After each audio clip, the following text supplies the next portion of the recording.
दोस्तों इस वीडियो में हम डिस्कस करेंगे solution of assignment on introduction to accounting. Last video में मैंने आपको एक असाइनमेंट दिया था जिसमें 4 क्वेश्चन आपको करने थे, तो आई होप आप सबने उसको एक बार सॉल्व किया होगा। तो आइए उसके सॉल्यूशन को हम डिस्कस करते हैं। दोस्तों ये था हमारा question number 1, fill in the blank. तो आइए फर्स्ट पॉइंट पढ़ते हैं और इसका आंसर देखते हैं। Information in financial report is based on. तो दोस्तों जो फाइनेंशियल रिपोर्ट्स हम बनाते हैं उसकी इंफॉर्मेशन किस पर बेस्ड होती है? Financial reports are based on business transaction, क्योंकि हम अकाउंट्स में सभी बिजनेस ट्रांजैक्शंस को रिकॉर्ड करते हैं और उन्हीं के बेसिस पे क्या बनती है हमारी financial reports. Second, accounting measures the business transactions in terms of monetary unit. तो सेकंड का आंसर होगा monetary unit, and only monetary units are recorded in books of account. आइए थर्ड पॉइंट देखते हैं। Information is said to be reliable if it is. बताइए दोस्तों, information reliable कब कही जाती है? If it is free from bias and errors. तो अगर इंफॉर्मेशन में कोई बाइसनेस नहीं है, वो बेस्ड ऑन फैक्ट्स है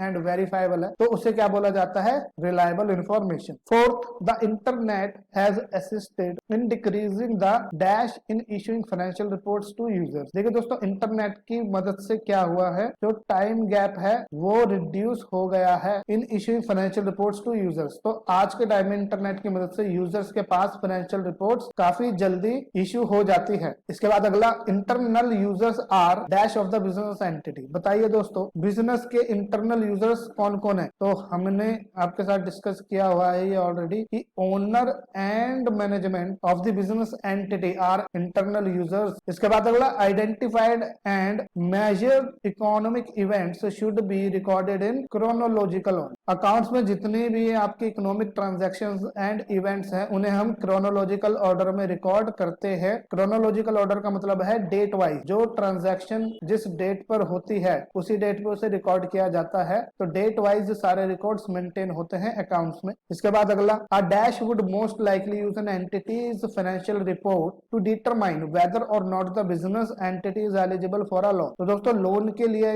कोई बिजनेस एलिजिबल है या नहीं, ये इंफॉर्मेशन की नीड किस पार्टी को होती है? लेंडर्स। जो लेंडर होते हैं जिनको पैसा उधार देना होता है, तो उनको ये इन्फॉर्मेशन की रिक्वायरमेंट होती है। अगला, the process of accounting starts with. देखिए, अकाउंटिंग का प्रोसेस स्टार्ट होता है with identification of monetary transaction and ends with communicating the results. अगला है, dash users are groups outside the business entity who uses the information to make decisions about the business entity. दोस्तों, वो users जो outside the business entity होते हैं उन्हें बोलते हैं एक्सटर्नल यूजर्स। और आखिरी पॉइंट है, accounting information is said to be relevant. Accounting information relevant कब बोली जाती है? If it is available in time. जब एक इंफॉर्मेशन समय पे अवेलेबल होती है तो बोला जाता है कि वो इंफॉर्मेशन क्या है? Relevant information. तो दोस्तों, आई होप आपके सभी आंसर्स एकदम ठीक होंगे, तो आप अपने आंसर्स को क्रॉस वेरीफाई करें। इसके बाद दोस्तों, अगला क्वेश्चन जो था आपके सामने वो था, you are a senior accountant of Tata consultancy services, what steps would you take to make your company's financial statements understandable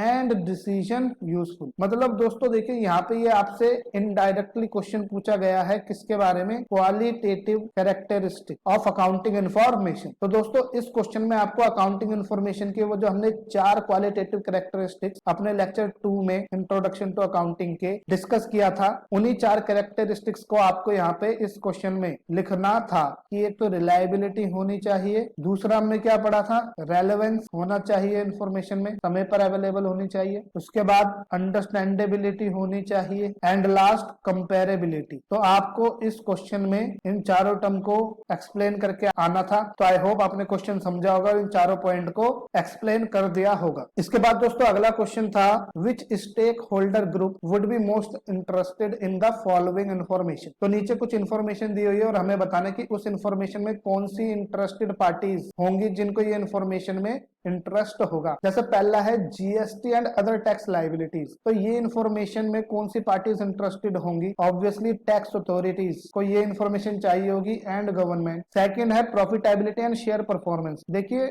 company की प्रॉफिटेबिलिटी और शेयर परफॉर्मेंस की इंफॉर्मेशन किसको चाहिए होगी? तो ये इंफॉर्मेशन की रिक्वायरमेंट होती है suppliers and creditors of the company और एम्प्लॉइज, इनको भी जरूरत होती है इनकी, ताकि ये बिजनेस से अपने बोनस की डिमांड कर सके, हायर वेजेस क्लेम कर सके। इसके बाद अगला है एथिकल और environmental activities of the firm. तो इन एक्टिविटीज पर किसकी नजर होती है? Social responsibility group. देखिए सोशल रिस्पॉन्सिबिलिटी ग्रुप्स बने होते हैं जो कि कंपनी के कॉन्ट्रीब्यूशंस को देखते हैं कि कंपनी एनवायरमेंटल एक्टिविटीज कितनी कर रही हैं। ओके, तो इस पर नजर होती है सोशल रिस्पॉन्सिबिलिटी ग्रुप्स की। इसके बाद पोटेंशियल फॉर पे अवार्ड्स एंड बोनस डील्स। देखिए मैनेजमेंट को अवार्ड्स डिस्ट्रीब्यूट करने होते हैं और कई बिजनेस डील्स करनी होती हैं, तो उसके लिए कंपनी का पोटेंशियल मैनेजमेंट को देखना होता है कि क्या कंपनी में इतना पोटेंशियल है कि वो आगे बिजनेस की डील्स कर सके। तो मैनेजमेंट को रिक्वायरमेंट होती है इस इंफॉर्मेशन की। इसके बाद whether the firm has a long term future. तो बिजनेस के लॉन्ग टर्म फ्यूचर की इंफॉर्मेशन में कौन इंटरेस्टेड होगा? तो वो होते हैं हमारे लैंडर्स। देखिए लैंडर्स होते हैं जो बिजनेसेस को लोन देते हैं लॉन्ग टर्म के लिए, तो ये लंबे समय तक बिजनेस का फ्यूचर देखने में इंटरेस्टेड होंगे क्योंकि 10 से 15 साल बाद इनको इनकी रीपेमेंट मिलनी होगी। तो ये जरूर इस बात में इंटरेस्टेड होते हैं कि फ्यूचर में बिजनेस की परफॉर्मेंस क्या रहने वाली है या बिजनेस का लॉन्ग टर्म फ्यूचर है या नहीं। अगर लॉन्ग टर्म फ्यूचर होगा तभी ये लैंडर्स क्या करेंगे? बिजनेस को लॉन्ग टर्म लोन देने के लिए तैयार होंगे। इसके बाद अगला है the ability of the firm to carry on providing a service और मैन्युफैक्चरिंग अ प्रोडक्ट। मतलब एक फर्म के अंदर एबिलिटी है प्रोडक्ट को मैन्युफैक्चर करने की या नहीं, इस इंफॉर्मेशन की जरूरत किसको होती है?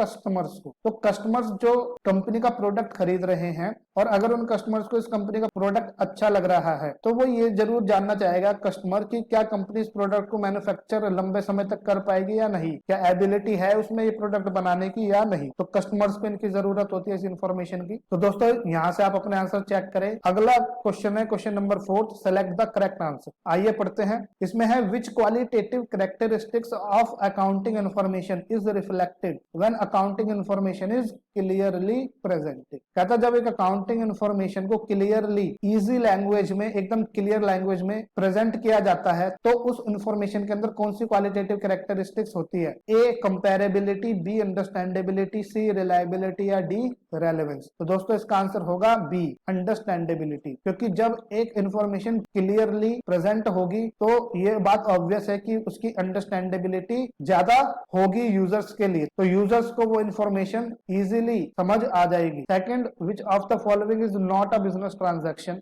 इन चारों में से हमें बताना है कि कौन सी बिजनेस ट्रांजैक्शन नहीं है। देखिए पेड एम्प्लॉइज सैलरी 65,000, तो ये बिजनेस ट्रांजैक्शन है बिल्कुल। परचेज्ड मशीनरी फॉर बिजनेस 1,05,000, ये भी बिजनेस ट्रांजैक्शन है क्योंकि बिजनेस के पास मशीनरी आ रही है। Paid daughter's tuition fees from the business 50,000। अब देखो इसने डॉटर की फीस पे करी है जो कि इसका पर्सनल एक्सपेंस है, लेकिन इसने बिजनेस में से वो 50,000 रुपए निकाले हैं, तो ये भी एक बिजनेस ट्रांजैक्शन है। और ऐसे ट्रांजैक्शन को क्या बोलते हैं हम? ड्रॉइंग्स। तो drawings is also a business transaction, क्योंकि बिजनेस ट्रांजैक्शन का मतलब होता है जिससे कि बिजनेस की फाइनेंशियल पोजीशन में चेंज आ जाए। फाइनेंशियल पोजीशन मतलब कैपिटल में चेंज आए, लायबिलिटी में या फिर असेट्स में। तो जब ड्रॉइंग्स में क्या होता है, ड्रॉइंग्स से कैपिटल में चेंज आता है, कम हो जाती है, और एसेट्स कैश कम हो जाता है बिजनेस का, तो इसलिए this is an example of business transaction. तो दोस्तों तीनों में से कोई भी आंसर नहीं है, तो फोर्थ आंसर होगा इसका डी। क्यों?